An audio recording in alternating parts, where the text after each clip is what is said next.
We are very philosophical. Prabhupada said we should be philosophers, but there's something we should know about philosophy, and that is if we don't get that philosophy in our heart to the point that we actually feel like doing what the philosophy says, then we're in trouble because we're not going to do it. And so the whole process is to transform that philosophy into something that I want to do, into action because I want to do it. And I want to talk about that because this is really the essence of how knowledge works for us.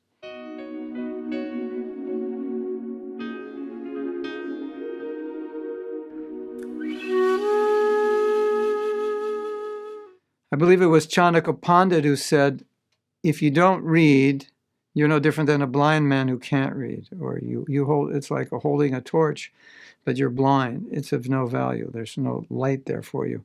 And so often we learn something, but it's of no benefit to us. Even though it is said that knowledge is power, it's not actually power, it's potential power. It's just now you know, but it's not power until you utilize it. And so what we see is that most people, they can't just do something continually, steadily, with enthusiasm, just because it's right, it's the right thing to do. There's got to be some emotion involved in that. There's got to be some feeling that, yes, this is inspiring to me. This is something I want to do. Very few people have determination to stick something out no matter what in the long run without any emotional connection to it. That's a rare quality.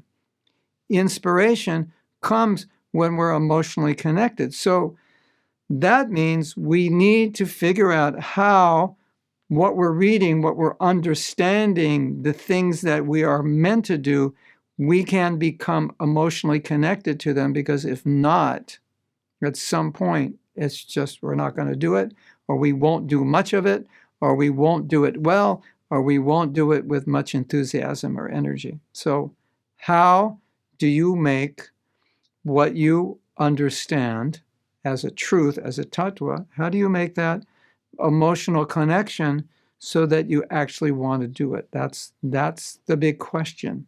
And that is the process of knowledge. And I want to throw that question back to you and ask you that question. How do you do that? Because I want you to think about this, because when you're studying Prabhupada's books and he's saying something and you feel like that's difficult, or I don't know if I can do that, or I don't know if I even want to do that, I want you to ask yourself, okay, how can I create an emotional connection to this so I actually want to do it, so I actually feel it? That's what we want to develop. We want to feel what Krishna wants. We want to feel it as if it's our own desire. Rishikesha, Rishikena Sevanam. Our senses are his senses. We want to feel Prabhupada's desire as if it is our own desire. Of course, I think one obvious thing that's probably coming to your mind is, if I am so full of desire, how can I make Prabhupada's desire my desire? Because my desires will always come first. So naturally, we can understand that through the process of purification, the desires of Srila Prabhupada, the desires of our spiritual master, become more of our desires. Krishna's desires become more of our desires. But of course, you don't want to wait till you become very advanced till that perfectly happens. You can work on it now. So I'm going to leave this with you and ask you to contemplate this. And whenever you're reading Prabhupada's books, just be contemplating this idea. How can I have an emotional connection with this principle, with this practice, with this story? How can I make this something that I want to do? How can I create some positivity around something that maybe I have negativity towards? So let's just give an example. Prabhupada saying, follow certain principles, rise at a certain time, do certain things. And we may think, I don't like to do that. I'm a night owl. Or, just sitting in one place and chanting. I like to move around and be active. And, I can't just sit and chant for 2 hours. So then we have to ask ourselves, okay, how can we develop an attraction for that? How can we make that something that it becomes beautiful for us? The idea of being up early and sitting and chanting. How can you make that beautiful, so beautiful that you actually feel it emotionally? Oh, that would be so great if I could do that. That's what it means to connect emotionally. You feel it. You feel that I want to do this. This is beautiful. I'm attracted by this. I'm allured by this.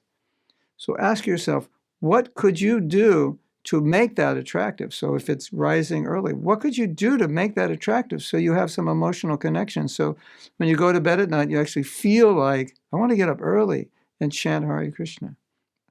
I don't like chanting. How could you emotionally connect in a way where you start feeling like, this Maha Mantra, this is so sacred, it's so powerful, it's so pure, it's so deep. I could go so deep in my spiritual life with this.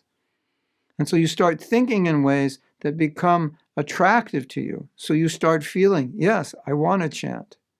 This is beautiful. So many ways you can think. These are just some hints. But this is really the ultimate goal of knowledge, is to make an emotional connection so that what we're being told to do, we feel that we actually want to do it. And if you get to this point, it's feeling which is the real motivation. You will do what you feel more than you will do what you know is right. This is the whole point of this video. You will do what you feel, not what you know is right. Unless you're very strong and very austere, you're going to act on how you feel. So understanding that, let us make what we should be doing, what we're asked to be doing, we should make that how we feel. And if we feel that way, then we will do it.